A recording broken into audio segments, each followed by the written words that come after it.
Hi Scorpio, how are you? My name is Lauren B. Welcome to the Untitled Tarot. I have laid out a very interesting spread for you this week with two decks. I used the Dream Keepers Tarot and I used the Hieronymus Bosch Tarot that I just got. I figured, what kind of decks does Scorpio need for the end of Sagittarius season? Let me choose my two darkest and freakiest decks and put them together. That feels on brand for Scorpio. Now, one thing I want to say, I want to preface this reading, is that the Hieronymus Bosch Tarot does not mince any words. It has absolutely no problem calling anyone out on anything. This deck has already hurt my feelings many times. And the conversation that we're having is very philosophical today. So if you're feeling a little bit sensitive, which as a Pisces, I normally am, but if you're feeling a little sensitive, you might not want to watch this reading. You might want to skip this and watch one of the other signs. Very good? Very good. So, Scorpio, we're starting off with the Hermit card. Now, in this card, we can see that the top of you is very developed, but the bottom of you is all twigs and branches. It's this feeling of like your roots being exposed, and you're talking to someone in the cloud. Do you see this face here? So it feels like you're in a situation right now where one, like the upper half of you is very much developed. So your sense of self, your reason, your intuition, but it's the lower half feeling like your roots are exposed, like you don't have stability or consistency, like the things that you're really wanting. And it feels like you are maybe talking to your higher self or a guide, something like that, off into the clouds, just asking sort of like, what's the deal here? Now, the Grail Knight comes up next, and it's this really gnarly battle that we see here with the Knights of the Grail, who seemingly aren't really having the best time. Now, what appears to have happened is that at some point, Scorpio, like, you have been through a tremendous battle, and honestly, it's a battle that, like, you might have been limping out of. I don't think this is the classic Six of Wands, I'm victorious, I did it, look at me, everyone's so happy, I made it. It's not one of those. It's one of those battles that, like, you barely made it out of. Now, as that happens, we have the Sin of Lust and the Wayfarer coming up next. And here you are sort of as the Fool, like limping out of that battle. And it feels like you're coming across this tent of people. Now, with this Sin of Lust, this feels like people that are very well established, almost as if, while this battle is raging right outside their tent, they're fine. They're not even paying attention to it because they have all of their finery. They're comfortable. It's like they're insulated from the trials and tribulations of the world, right? Like, these are the haves, not the have-nots. And it feels like as you come limping out of this battle, you're passing across like this tent of people who have every ability to help you, but have chosen not to. It almost doesn't even feel like they just chose not to. It's just the feeling of like they don't even see you, they don't even notice you, kind of limping past them. And there's a level of frustration there, obviously, because these are people that are in a much better position than you are. And like, again, they have the ability to help you, but they're just kind of busy in their tent doing whatever it is that they're doing. Now, the Sin of Envy comes up next. So as you move past this, tent of austerity, you seem to next be coming across what feels like the common people. It's like just regular people like you, merchants, that type of thing. And so you're thinking, well, if those people aren't going to help me, maybe I'll go to my tribe, I'll go to my group, right? People that are like me, and I'll be able to get some kind of support there. But it feels like you didn't really receive support from those people either. And because this says the Sin of Envy, it just gives me the impression that like these people that felt like they should have had your back or should have been your tribe or your friends or whatever it is, they were much more focused in becoming like the haves, like these people that are very well off, well established, right? It's almost like that idea in especially Western cultures, especially America, that everyone's like a millionaire in training, right? And so they don't oftentimes pay attention to people that are, houseless, or people that are in poverty, or people that are struggling, because they think they're just like one one good idea away from, you know, hitting the jackpot, right? Does that make sense? And so that's what this feels like. These people that absolutely have the ability to assist you as you're limping out of this battle don't even seem to notice you. And so when at the very least you go to people that are like you, thinking, maybe at least I'll get some emotional support, it doesn't really seem to come in that way either, because they would rather associate themselves with the haves. So immediately, like, we're identifying this issue of not feeling like there's support for you, feeling kind of left out without really a place or allies in a lot of ways, and feeling very frustrated by that, because the Nine of Swords comes up next, which just gives this feeling of like being trapped. How come I can't get any help around here? Like, what the hell is going on? I don't understand. Like, it just feels very frustrated. Now, at one point, Temptation and the Six of Pentacles comes up next. And, you know, these cards are interesting because there's two characters and they're both trying to hand over something to these two different groups of people. This feels like a group of people that are like you, right? Maybe they're not as well established, they're not as well off, they're not necessarily insulated from the cold of the world because they're here, they're naked, the vulnerable, whereas these people look much more comfortable. They're very well dressed. And it seems like there are these moments where there is stuff offered to the people in the, you know, lushy tents, and there's also people there's something offered to the people that are sort of naked and afraid, like out here into the world. Now in this card, they seem to happily be taking this pentacle out of her hand. In this card, you didn't really seem super into it. One, it kind of feels like this measly piece of fruit. And so, one, I'm wondering if there was like an opportunity, Scorpio, that came to you and it felt, I don't know if it felt beneath you or it didn't feel like it was worthy of you. It's the idea of like, in this first row, we're looking at integrity and we're looking at self-worth. It's the idea of, no, like, I know that the other people got so much more. Why am I getting this measly piece of fruit? Like, that's not right. Like, that doesn't seem fair to me. It's that sort of feeling, because this Knight of Skates comes up next.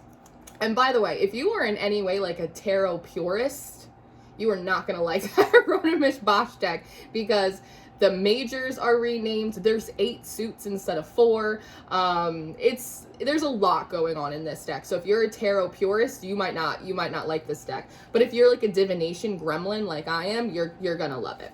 Just a mini review in the middle of your reading. So you seem to just be seeing like the offer as hollow. I don't want it. It's beneath me. Let the rich people take it. That's fine. Whatever. Just kind of like throw your hands up, right? But the World comes up next. It says perfection, completion, victory, religion. And so, you know, maybe if you weren't necessarily victorious in the big battle that you fought, and you weren't necessarily successful in like getting anyone to notice that you needed help, or at least camaraderie. It's like, at least I have my integrity. Like, at least I have my soul. You know, it's that kind of feeling. Now, the Lavas comes up next, which is a very similar character in both of these cards. Both of them look a little bit like Jesus, but also there's a connection to Dionysus here in this reading I see as well. So after this, it feels like there's an individual, there's an energy, there's a conversation, Scorpio, that's taking place with you and maybe like a few people that are like you. And something that's being pointed out is both the sin of gluttony and the Queen of Birds. So if we look at this gluttony, it pretty much is delivering what it's telling us. There's someone beneath him. He's doing a lot of withholding. He has more than enough, right? Kind of this very greedy energy.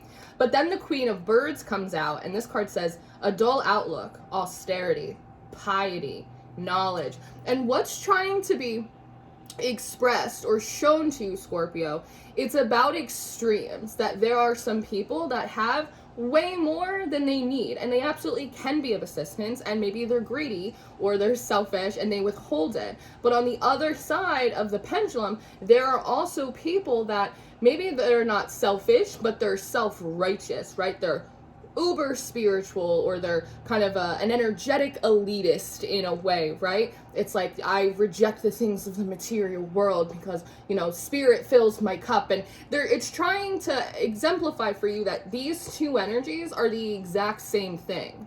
That selfishness and self-righteousness are two sides of the same coin.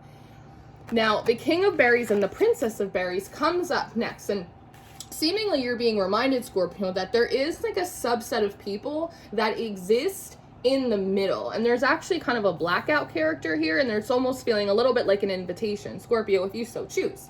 You can absolutely like join a different group or a different community, or go to a different place where there's a little bit more balance, because again, some of this reminds me of Dionysus. Dionysus is very popularly the god of tits and wine, Midas touch, everything turns to gold. But so much of the story and the mythos around Dionysus and Midas, but if you do research, you'll actually notice a lot of similarities between Jesus and Dionysus. The big moral of that story is that like not all that glitters is gold, that sometimes like there is too much. Eventually Midas turned everything to gold, and he couldn't eat, and he couldn't hug his children. And so Dionysus in very many ways brings forth the lesson and the wisdom of temperance. And there are people, Scorpio, there are places, there are mindsets and philosophies that embody more of this temperance energy, where there is a grouping, like there is camaraderie, but there's also fruits, like there is also pleasures. So there's a feeling here about focusing on like simple pleasures or like simple decadence, that type of thing. The World card comes up next, and just her hands, the way that they're up, I had a guide or a character come out in, I think it was Gemini's reading, and they had this idea of like, ooh, you're getting it. Maybe it was Leo's reading. It was one of the readings I did. But some of the guides are coming forward like, ooh, you're getting it now. It's like these happy fingers of like, dots are connecting here. We're starting to realize. So this is kind of like an interesting concept for you. Again, a lot of this reading, it's very philosophical. It's playing around with the philosophy of neutrality, right? So the Baron of Books comes up next. The World is also indicating kind of an end to the old way of thinking. With this Baron of Books, you see this pig dressed up like a nun? There's sort of this feeling of like being really grossed out. Once you come into the realization that these people that are super gluttonous, but also people that are super righteous, are pretty much one in the same, it starts to gross you out or make you feel really uncomfortable, because you realize how close you've been to maybe like one or both of these energies. Something that wants to be highlighted here is like maybe the frustration or the resistance or the struggle with some of these more affluent type people, or people that have influence or power to be able to help and they don't. Like maybe there's a concept here, Scorpio, that it frustrates you because they had the audacity to serve themselves and you've never allowed yourself to do that.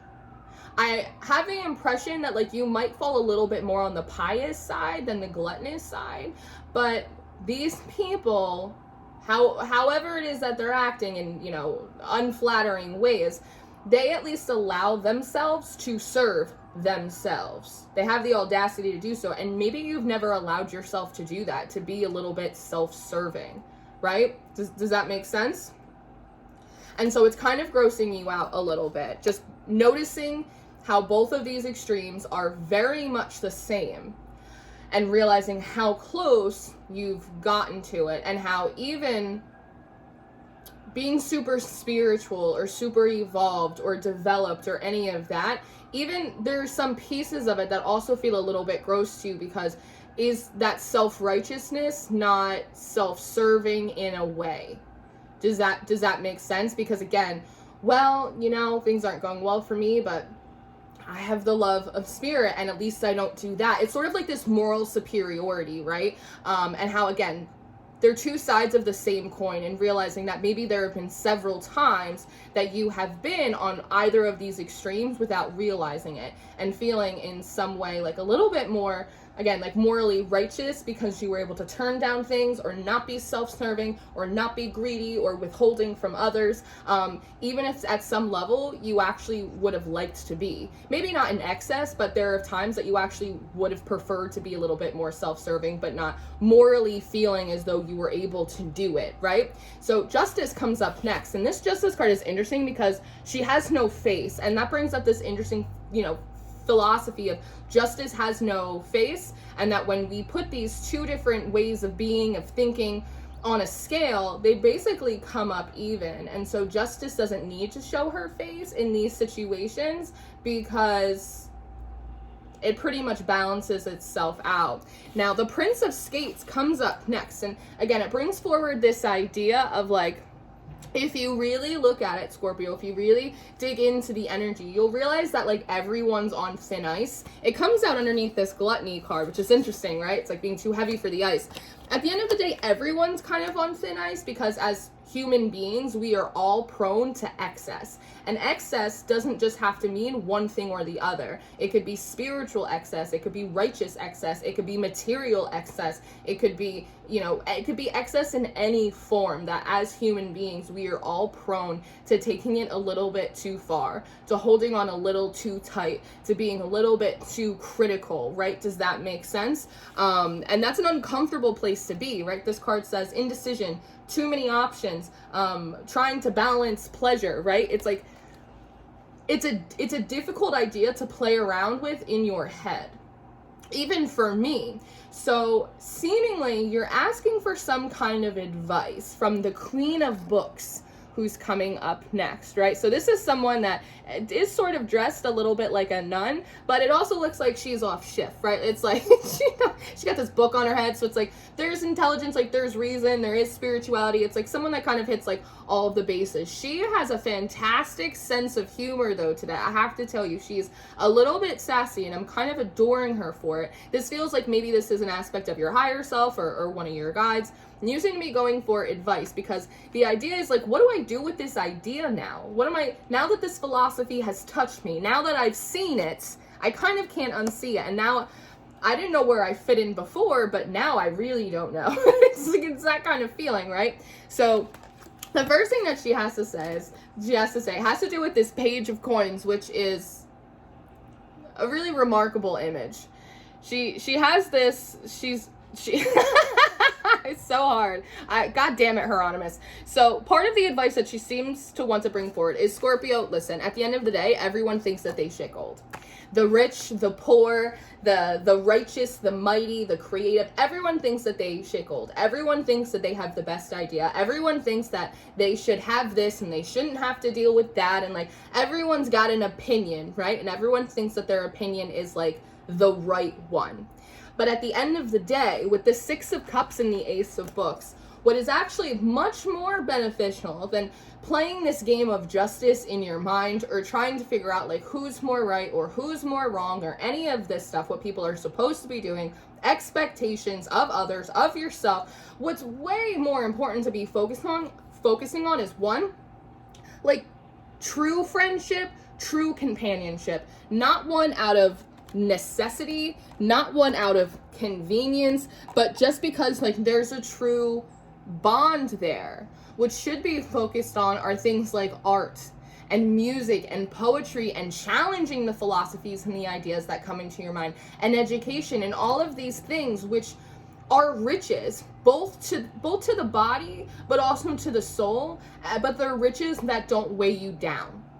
Does that make sense? That's much more important. Everyone, Scorpio, thinks that they shit gold. You, me, everyone. But this is like the real riches of life. This is where the good stuff is. And this is what hangs out in the middle. Now, with the Queen of Swords and the Surgeon coming up next, she's also trying to highlight that, one, Scorpio, we need to be mindful of fighting battles over crimes of which we may also be guilty of, even if it's in a different capacity. Yes? And also, we need to be mindful of trying to identify something as a problem, which may not be, as opposed to focusing on like what would be much more beneficial for us. So again, everyone shits gold. No one's really focusing on like the real like riches and abundance of life. And meanwhile, everyone is running around, pointing fingers, trying to, you know, battle over crimes of which all people are guilty of. And we point things out and we identify something as a blockage when really it may not be. The issue is something or someone else, and it has to do with our own perceptions, our own lack of neutrality, our own philosophical thoughts, right? And then the last two cards in the reading are the Queen of Berries and the Table of Plenty. And so what wants to come forward here is that if you put it down and allow yourself to step into a new philosophy, a new way of thinking, you will, like Dionysus, you will find that middle ground for yourself where, yes, morally, intuitively, like you feel solid within yourself, right? But you also are allowing yourself to enjoy the pleasures or to be self-serving sometimes, because back up to this Hermit card, right? The upper half of you is very developed, your intuition, your reason, your sense of self, but it's the lower half that's barren. The part of you that allows yourself to be creative just for the sake of it. The part of you that allows yourself to be a little lustful or sexual. The part of you that allows yourself to attach, to connect to others, to actually enjoy like the physical material world, right? It's these things that sometimes we don't allow ourselves to have. And if you allow yourself to have it, if you reside in the middle, one, it's much easier to bring your fruits to you, but also it's a reminder that like there's sort of always enough. Reside in the middle. Be mindful and avoidant of allowing your mind and your philosophies to go to these extremes, and remember that there is enough for everyone. It's just about distribution. And as long as you are able to walk that middle line and focus on like the riches of the spirit, the universe will come in and fill in the gaps for you. Does that make sense? I hope that makes sense. So this is what I have. And again, the Hieronymus Bosch Tarot doesn't mince any words. I've done several personal readings for myself where it drugged me through the mud. And so I hope that this was helpful. I know this is a little bit more of like a philosophical conversation, but I hope something that came out today like gave you a little bit of a new perspective, if that's what was needed. I am going to go do an extended reading if you're interested in that, or your monthly reading for December. Those are going to be the top 2 links in the description box. I do offer personal readings, not normally with this deck, but I do offer personal readings. If you're interested in that, you can book with me on my website. That's linked for you down below. And I always encourage you to check out Patreon, because we have all of the extendeds, we have all of the monthlies. I run a mystery tarot school over there. We're busy bees. I love you very much. I hope that this was helpful, and I will see you next time. Goodbye.